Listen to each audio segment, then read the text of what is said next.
The Dauntless cut through the void, its reinforced hull gleaming against the faint light of a dying star. Captain Elias Carter stood on the bridge, eyes locked onto the desolate sphere below. Xiphos 7, another dead world in a long line of civilizations that had vanished without explanation. Orbit established, came the crisp voice of Lieutenant Marcus Voss. Scans show no biological life, no active energy sources. Just ruins. Carter nodded, his fingers tightening around the railing. Dr. Langley, what do we know about them? Victor Langley, the team xenolinguist, adjusted his glasses and studied the holoscreen. The Xiphosians were an advanced species. They had interstellar travel, complex societal structures, and, well, they're gone. Like the others. Voss leaned against his console. And let me guess, no signs of war, no climate disasters? Just gone. Langley hesitated. Exactly. The shell descended through thick, stagnant air, its thrusters kicking up dust as it landed amidst towering ruins. The architecture was eerily preserved. Smooth obsidian towers rising against a burnt orange sky, silent testaments to a civilization that had flourished and then simply ceased. The crew moved cautiously, boots crunching against stone as they advanced toward what appeared to be a central archive. Inside, the air was dry and brittle, like the breath of something long dead. Langley activated a drone, its scanners sweeping across the ancient inscriptions. Symbols flickered across his visor as the translation software worked. Then, abruptly, the process halted. Langley exhaled sharply. I don't like this. Carter stepped closer. What does it say? Langley's voice dropped to a whisper. Same as the others. He turned, eyes troubled. Earth is not what you think. They guard something worse. Silence settled over them, heavy and oppressive. Voss gave a dry chuckle. You know, if I were an alien species and I wanted to scare off intruders, this is exactly what I'd write. Carter didn't smile. That makes 7 civilizations now, all leaving the same message. Langley scrolled through his datapad, cross-referencing previous expeditions. Every major extinct race we've encountered. Thalkar or Sini Vextrians, each left behind similar warnings. Different languages, different scripts, but always the same meaning. Something about Earth, something worse than humanity itself. Carter's expression darkened. He had never believed in cosmic horror stories. The universe was dangerous, yes, but explainable. This, however, felt different. Expand the search, he ordered. Find more records, deeper archives. I want context. As Langley worked, Voss paced, his sharp eyes scanning the darkened halls. I still say it's fear-mongering. Humanity expands fast, takes what it wants. Maybe these civilizations just saw us as a threat. Langley shook his head. No, they weren't afraid of us. They were afraid of something we don't even know about. Carter was about to respond when the drone emitted a sharp chime. A hidden panel in the wall slid open, revealing a small, crystalline device. Langley lifted it carefully. This isn't Xiphosian. It's older, much older. The moment his fingers brushed the surface, the crystal pulsed. Holographic symbols cascaded in the air, forming what looked like a star map, an ancient path leading away from Xiphos 7. Carter studied it. That route, it intersects with Erebus Prime. Voss frowned. Wasn't Erebus Prime one of ours? An old outpost? Langley's voice was distant. Not just an outpost. It was where humanity first encountered the Orsini before they disappeared. Carter's decision came quickly. We set course for Erebus Prime. Voss hesitated. Captain, what if? Carter's gaze was cold. We need to know what we're guarding. No one argued. The Dauntless lifted off, leaving Xiphos 7 to its silence. Behind them, the ruins stood untouched once more, the warnings of a dead race fading into the dust. The Dauntless dropped out of FTL, the eerie glow of Erebus Prime casting long shadows across the ship's hull. The planet was lifeless, its surface scarred by the remnants of ancient mining operations and abandoned research stations. Captain Elias Carter stood at the viewport, arms crossed, his jaw set in grim determination.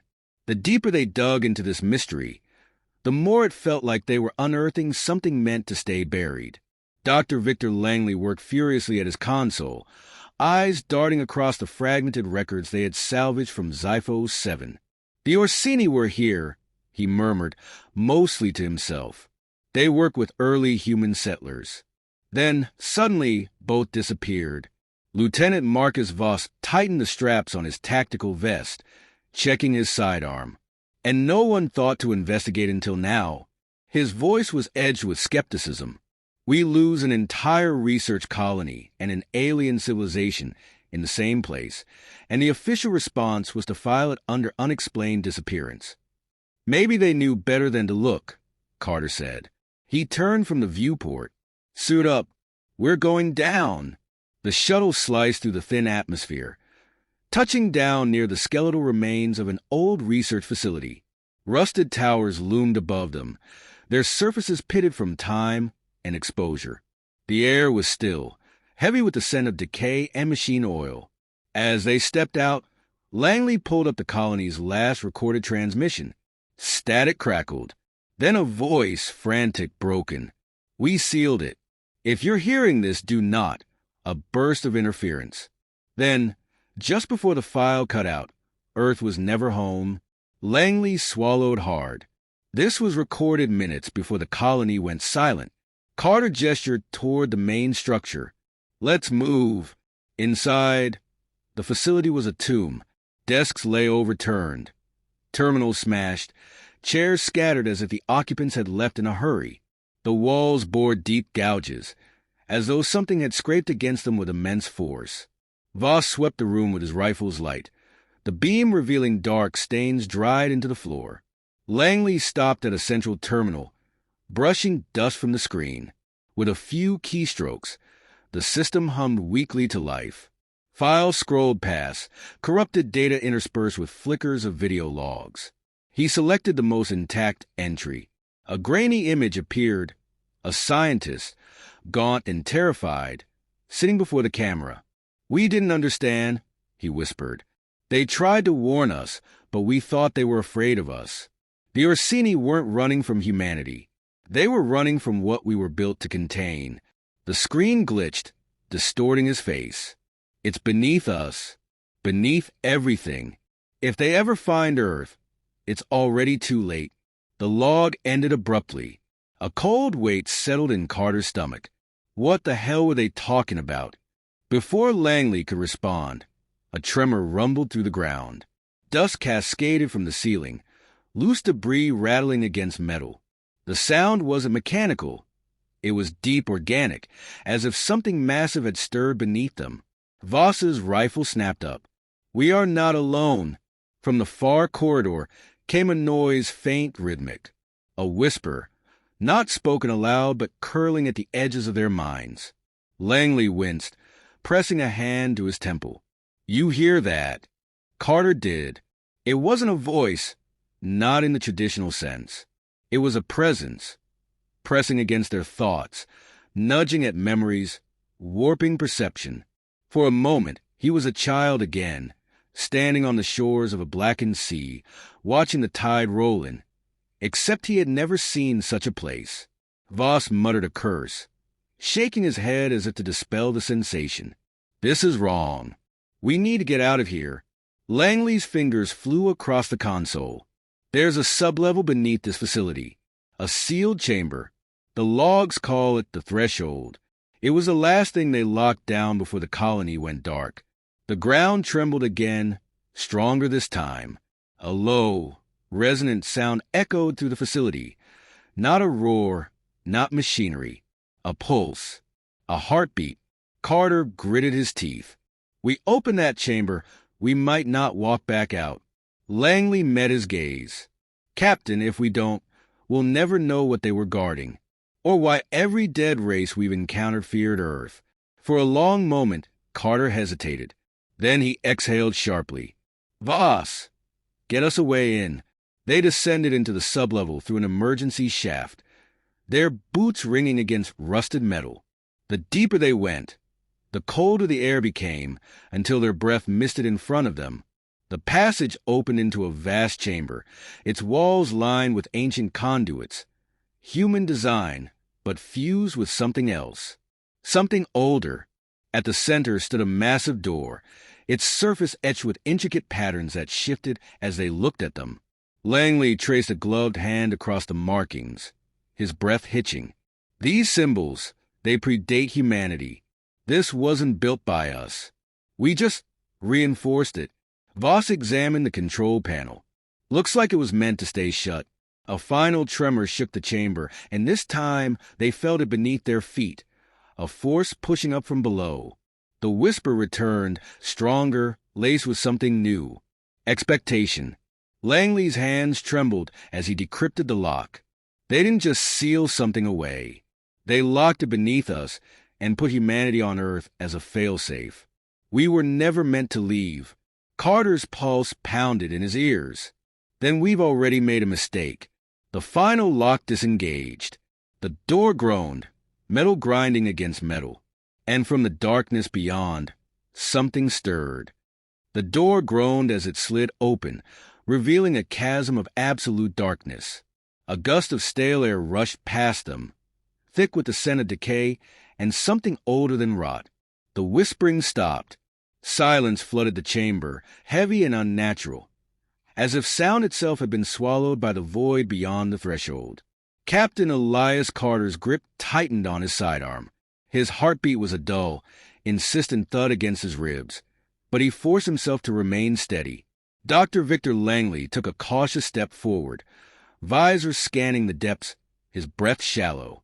Lieutenant Marcus Voss lingered behind them, weapon raised, every muscle coiled with tension. Then the whisper returned, louder, clearer, no longer a mere suggestion at the edges of thought, but a voice layered and inhuman. "You have done well." Langley staggered back, hands clutching his skull. "It's in my head." His voice was raw with panic. "It's not speaking. It's remembering through us."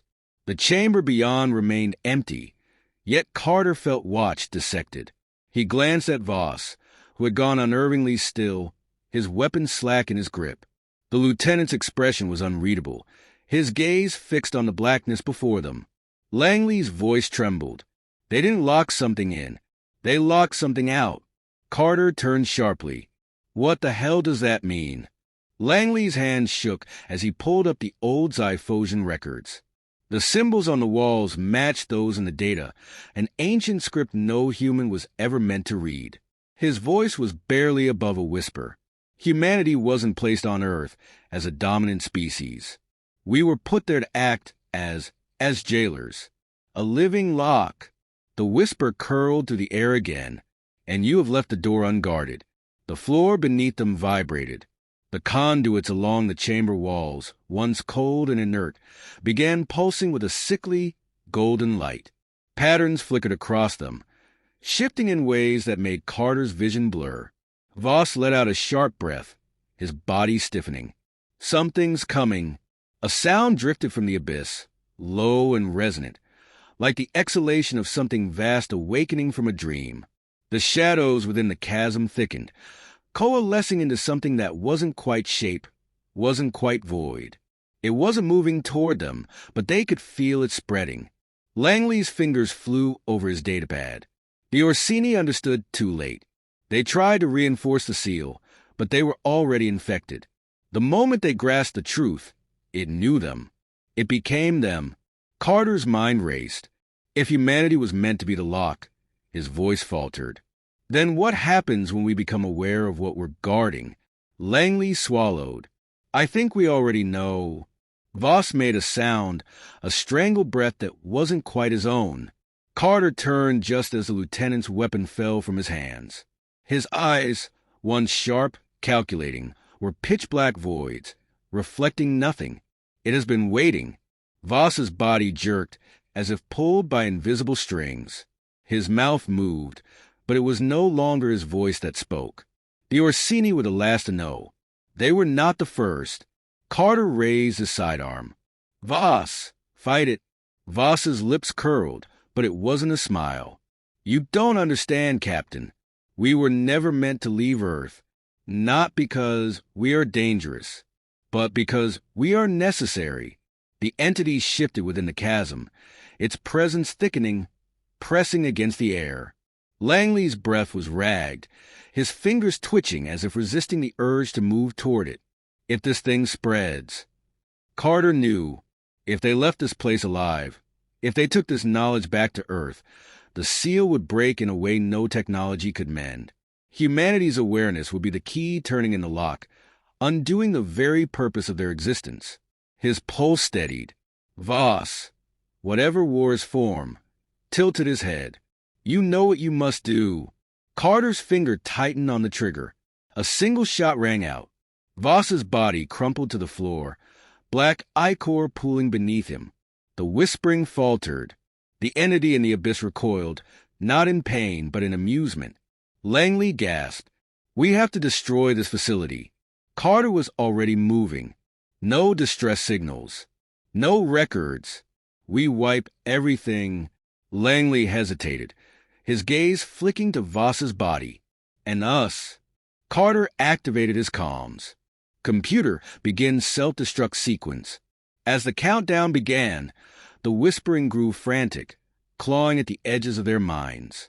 The entity twisted against the light, retreating into the chasm, but not in defeat. You will not last forever. Carter and Langley sprinted for the exit, the facility trembling around them. Fire erupted in their wake as the reactor breached containment. The last remnants of the Orsini's warning, of humanity's true purpose, were erased in the inferno. As the Dauntless ascended, Carter cast one final look at the dying world below. Earth was still safe, for now, but something beneath it had begun to stir.